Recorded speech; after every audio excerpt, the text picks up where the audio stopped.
In today's video, we're going over your replay reviews. You guys have been submitting them in. We've been doing coaching with you guys, but we're doing this live on stream. We've been doing this like every Tuesday night, so if you guys want to come by and get your replays reviewed, come by. Show me what you got. We've been doing coaching sessions with people in 2,000 MMR all the way down in 200 MMR.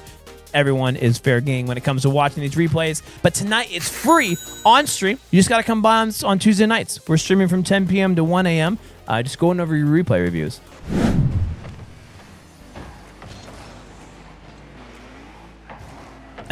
Yeah. Gabe, we're doing replay reviews today. Demetrian, what is your aerial sensitivity on? 3.18. Okay. So the reason why I ask is it seems like it might be a little too high just watching your movement here. I have mine on 1.3. I think there's some pros that have like 1.4, 1.8 seems to be pretty high. I think there's a couple pros who have like a lot higher sensitivity than that. But I mean, I think the most common right now is like 1.4, 1.5, 1.3. Yeah, 3 is a lot, Demetrium. Especially the Skyline. The Skyline feels pretty nice. I would probably turn this down. If you're at 3 right now, go down to like 1.8 because that's still like a lot. That's still really fast, but like it's half of what you're at right now. So I would go down to 1.8 if you want to. I think I might help out with a lot with your aerial consistency because I can just tell that you're overcompensating. That's why I asked you what your sensitivity was, because I can tell like you're overly overcompensating. So yeah, I would just go 1.8, which is still, I'm on 1.8 for both. Okay, yeah. So I said as people are starting to kind of rise up a little bit, so go to 1.8. I play on 1.3. I thought about maybe going to 1.4, 1.5, but I would, if you're at 3.18 right now, yeah, I would shoot down. So right now, we are at a good third man position. We have 2 players in front of us, so we have one person playing the ball. And so same thing here. So we have the winning side of the ball, which is going towards their net. And then we have the losing side of the ball, which is going back to your net. Yo, thank you so much for the follow. I appreciate that. That means a lot, my friend. So with you being third man, we want to play for the loss of the ball, the losing side, because that's the one that's going to hurt us the most. But also, that is the highest percentage of where that ball is going to go, the losing side, especially if they're rotating well. So you have 2 players going, passing, and playing for the win. They're being really aggressive, which is perfectly fine. The reason why that's perfectly fine is because we have you back as third man playing for the loss of the play. Right now, you're not. You're looking towards the win. We want you to focus on the loss. Really good spot for you to be sitting and looking for the losing side of that play is to have you on these pads over here. So the pads on the outside. First of all, because with being on those pads, if you need to get that boost, where are you at here? Oh yeah, we had the double come in there. That's fine. That's right. So if you're on these pads, you would be picking up boost pads this whole entire way, but you're also going to be sitting on the losing side. So now from this position, I'm playing forward, looking for the loss of the play, opposed to over here, you're looking for a win. Highest percentage of the time, this ball will be a loss. I've watched so many replays, hundreds of replays. Highest percentage, the ball will be going to this side. If for whatever reason that ball does shoot to the other side of the field, because of where you're at, you're burning people all day anyways to get to that ball. Because if they're rotating in from this way and having to turn this way and that ball goes over their head, they have to readdress to go get that ball. You will have plenty of time to go ahead and beat them to that ball. But we do want to play for the highest percentage, so we do want to go to the losing side as this third man and play for this loss. So there's that loss on the side, and what you have to now do, because you did not play for the losing side, you went to the winning side of the play, you had to 180 and now race to get this ball. And even if you get a touch here, you're coming at the ball so perpendicular that you're not going to get the touch that you want to get and also retain the possession. So there goes the ball behind us now.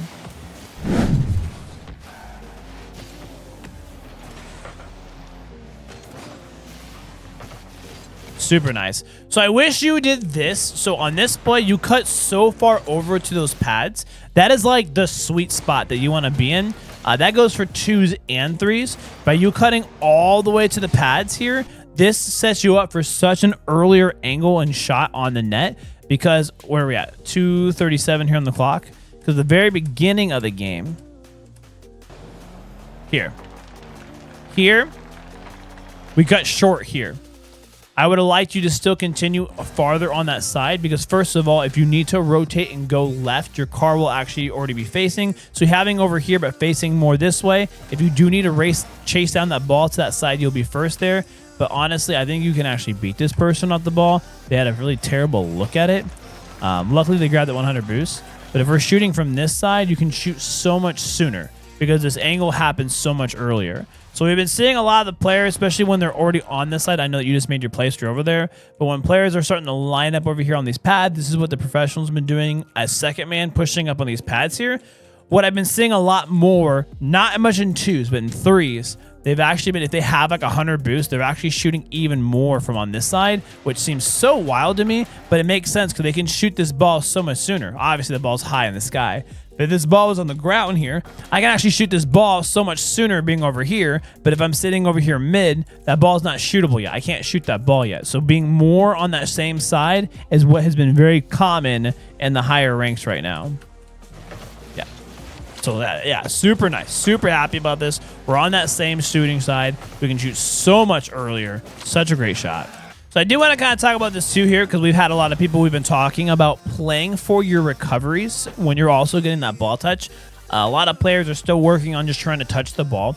But if you take in consideration your recovery before your ball touch, this is a really good example of that. Watch how he goes for the ball, but he's also focusing on his recovery. So as he recovers on the wall, he can immediately get down and already make a play again. If he really, really wanted to beat everybody else here, he can destroy everybody with that touch. I know I think it was taking a little past it because your teammate was there as well.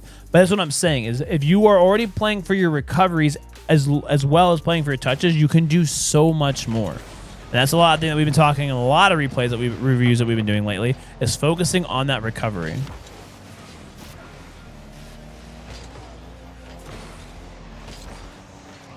Want to show a great example of this, guys. You see how he's riding on these boost pads. Really good job. So comes through the defensive side here. If he grabbed that pad right there, I would have said that was absolutely perfect. So grab this pad here just because we want to make sure that we're grabbing this pad here. Going to pizza slice. This is a really small pizza slice, so we don't need to go all the way in here. The bigger pizza slices, you guys know, do kind of come out a little bit more, which is bam. So especially for people who are still learning on the defensive rotations, we want to try to take a bite of that pizza slice. What that also does is when we come into that pizza slice, that then gets us on par to grab these pads here. So we get 12, 24, 36, 48. With this play here, as we can tell, this is when we do want to cheat a little bit more mid because he's no longer on the wall. So because now that our teammate is now leaving the wall this way, we also want to fall this way. But we still want to be playing for the loss and the 50 of this because this 50 is going to be huge. And he just loses it there. So still, like we talked about before, highest percentage of the time the ball is going to be on a loss. The only thing is with it going mid like that is because the ball was also going mid. So we do kind of want to keep like the same separation between you and the ball this whole entire time. So that's why moving mid here is not a bad idea. I would probably just honestly, instead of being more parallel with him, I'd probably lag behind him because with this situation here, yeah, because honestly, like right there, he's already losing the ball. So I probably from this part would have stayed on the boost pads and probably would have delayed to be the first one on that ball. Because if you actually would have stayed on boost pads, which I'm going to break away from you here. So here, looking for the loss. There it is. I'm taking it. So that's probably what I would have done just because he did not have a lot of boost and it did not, like he was already horizontal with the ball. As soon as you see someone's car horizontal with the ball, they're probably not going to be able to do much with it because he's already level with the ball. He's not going to be able to get any more touches or possession. It's automatically going to be turning into a 50 or just losing the ball. 100 boost here. So from this 100 boost, we used 60 of it, and we only jumped this much off the ground. So we definitely, especially when it comes to threes, we got more people on the field, more people taking that boost. From this pad right here, we need to start getting in the habit, especially when you have this space like this. If we're going to start boosting, then we're going to start incorporating a dodge with that to get to that supersonic speed, and it saves on so much boost. We've already used 25 right here. So let's go ahead and dodge. Go ahead and get us forward if you feel comfortable. If you don't want to commit to an entire dodge, I wave dash a lot. I like wave dashing. We saw wave dashing quite a bit from Gabe. Wave dashing is nice. It's just a quick, just wave dash, get going really quickly without having to fully commit to a dodge. That would be even nice. But we hammered so much boost just to jump this much off the ground. We can save a lot of that. Okay, huge 50. Bumped our teammate, but that's okay. Bumped our other teammate. That one's not okay. So we did, that one's tough, but this one we're actually going against the grain of our rotations. We do want our rotations to kind of be feeding in a nice, in this case scenario, we want to be going counterclockwise. So our rotation should be feeding in this way, going to that pizza right here. That's what we want. Go to the pizza, going down the field this way, rotating out this way, and we should have a nice little circle here.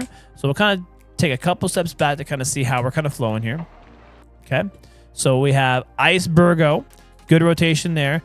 He kind of cuts it really short. I don't like how he cut it so short there, but we do see from your car, you are actually the only one going against the grain at this point, which is why we're running into our teammates. So if we can get you on that outside route to come back in, we can get more boost that way, but also be setting up for success. So now we have 3 orange cars now all facing forward. That's what we want. Everybody facing forward. And if we need to, they're going to rotate out that way and play the ball. Nice. Nice. Nice. Nice. Good job. Trying to get back-to-back posts. Okay. So yeah, honestly, from right here, grabbing that pizza slice here, so just going a little bit wider, you're actually looking really good in this situation right here. Because the ball is going to be in front of you 100%. Once you need to rotate out, you can start rotating on these pads here on the way out. So just hitting this pizza slice is going to be really nice. If you do commit to the middle here, the thing that makes this really tough is when you're here, they can actually shoot at a lot of different angles. So obviously this one's not threatening, but if he was actually passing and say this blue car was actually pushing up to here, he can actually shoot bottom left, top right, bottom right. And now with you as a car, you don't have like side to side motion as like an actual person. You have a lot of forward momentum. So if you're trying to make a save, your car would have to go forward and turn, forward and up, forward and like almost back. And then this one's really tough because you have to go forward and back. That's why this goal is scored a lot on this one here. So this is kind of how we're set up by going in the middle of the field. If you go to pizza slice, as you can see, all these angles, half of these angles just went away. They don't exist anymore. If this person's going to shoot the ball on target, they have to shoot it this way or this way. They can shoot it right at you, which is fine. But if they shoot anything to your left, it doesn't matter. We've completely eliminated it from our equation. So by me rotating in this way, they have to shoot it to my right, which means I can easily just drive forward. And if I need to, I can jump up. But it makes the save so much easier when you're coming through here and then you need to maybe jump up maybe. I like this positioning a lot. Yeah, that's super nice. Way to play for the loss. You have a lot of boost, so we don't need to be on the boost pads. And instead of shifting to playing for the win, we actually are playing for the 50 now, which is super nice because we don't have ball possession. If we had ball possession, we want to go ahead and start shifting over to play for that win. We do not have ball possession, so we want to transition. We're still second man. We're still aggressive, but we shift over to playing for the 50. And this is huge. Good positioning on this. A lot of boost because as soon as that happens there, we're first on that ball. That is a good play. Good play.